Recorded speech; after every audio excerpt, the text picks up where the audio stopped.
Hi folks.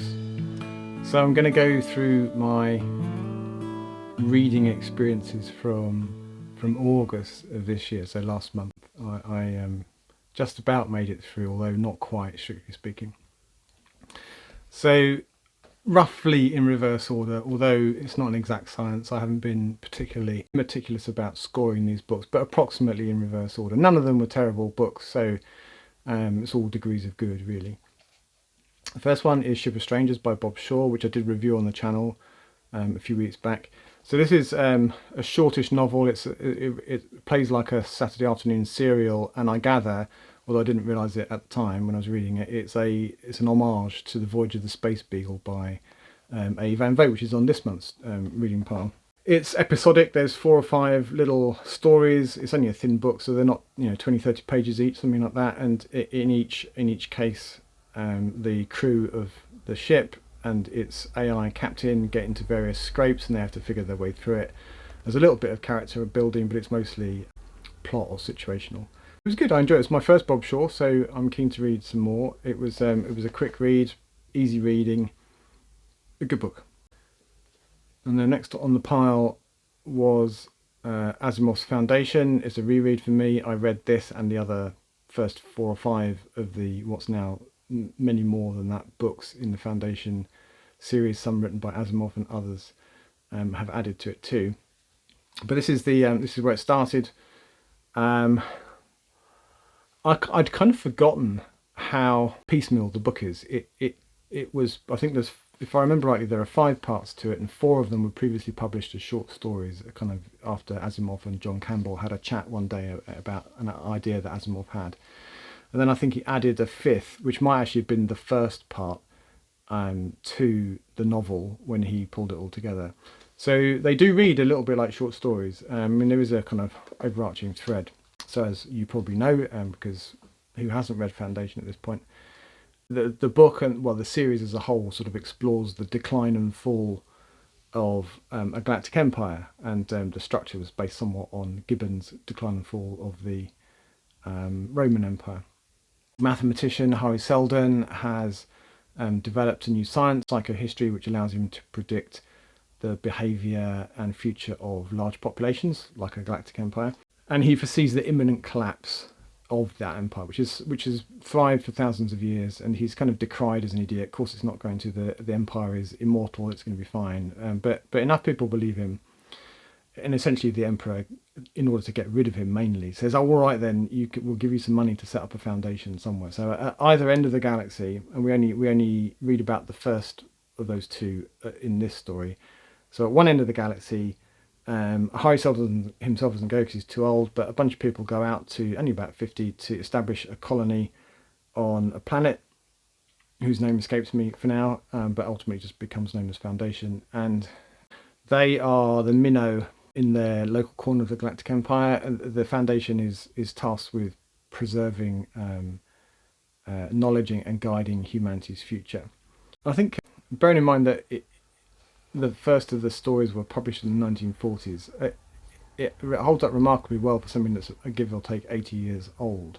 Each of the tales kind of jumps forward decades. I think the first jump is 30 years, and then there's another 20 and a bit more each time. Each jump gives us a different flavour or colour of the gradual decline, or rapid decline in some cases, of the Galactic Empire. So in their periphery of the Empire, it's all gone a bit sort of Pete Tong. The technology is in decline. The people that knew anything about it have died, and new ones aren't being trained. So entire planets are being sort of regressed back into sort of medieval, almost feudal type societies. And they want although they still have some sort of interstellar travel capabilities, and they want a piece of the Foundation. It's a good planet that they're on, and it's mostly unpopulated. So why shouldn't they have a chunk of it, mainly to use as a base to attack the other nearby planets. And so the Foundation, particularly in its early days, has to kind of be pretty quick on its feet in order to survive. And they have each time one of these crises appears, Hari Seldon appears in hologram form to preach to the Foundation on the best course of action. Although they usually figure it out for themselves, he's really just confirming that yes, I thought that this might happen. On the edge, there's less and less contact with the centre of things in the Empire. So in the middle, the Empire's still kind of going on much as it always has. But on the edges, it's fraying, and those threads will get pulled, and ultimately the Empire will decline. So each of the parts of the book deals with one looming crisis or another. By the end, the Foundation has become the local superpower, in fact, and they've done that by a bit like the Bene Gesserit in Dune, kind of instigating a religion which is based on the provision and ongoing maintenance and control of advanced technology like nuclear power and other things, which are now not far off being seen as sort of magic by the local populations. I enjoyed it. I hadn't remembered a great deal about it other than the very sort of macroist of levels. But you know, in my defence, it was almost 40 years since I last read it. I enjoyed the impressive scope of it, and I will reacquaint myself with the second part at some point, although not this month. Dune Messiah is another reread for me. I've read the first book, Dune, a number of times over the decades, but I haven't read the books 2 to 6 since I was in my teens or maybe my early 20s, so I really don't remember a great deal about them. So whilst it is a reread, and it was familiar once I got into it, I didn't really remember anything about it at all.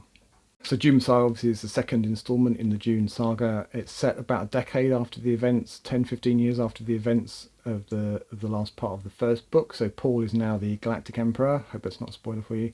And he is the head of a sort of fundamentalist religion which has taken control of the galaxy. And he is not really in control of that. It's a bit of he's created a bit of an animal. So we're exploring themes of leadership, religion, and the moral dilemmas that come with wielding immense authority, as he does as the Galactic Emperor even.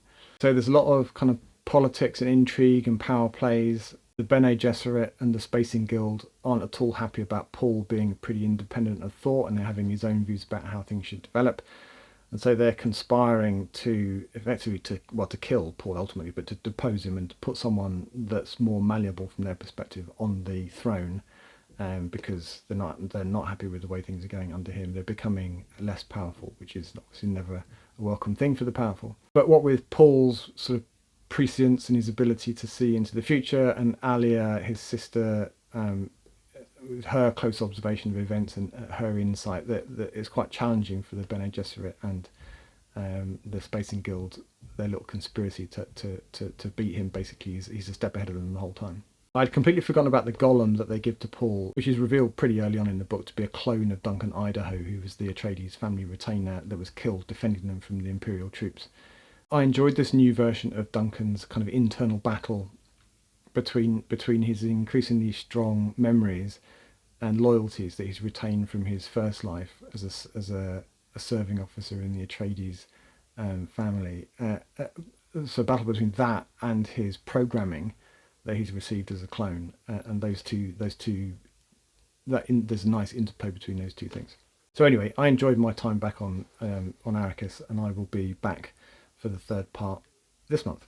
So Dragonflight by Anne McCaffrey is next. I did review this on the channel, so you can flick back and have a look at that if you want.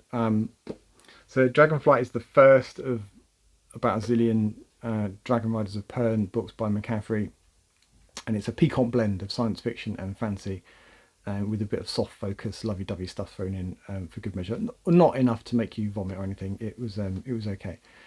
It's set on the planet Pern, where the Dragon Riders protect the inhabitants, or that's what they're tasked with doing anyway, protecting the inhabitants from the deadly threads which arrive from a nearby planet every couple of hundred years or so.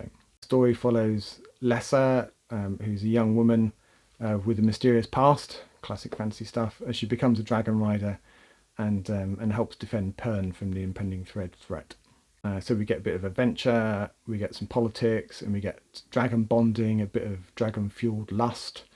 It's from a world building point of view, it's pretty rich and imaginative stuff. I think I enjoyed it a lot more than I thought I would. Enough that I will read the next two books in the original Dragon Riders trilogy. My big dilemma is whether I want to keep the 20 odd of them that I've got, and then pursue the missing books that I don't have, because there are a lot of them.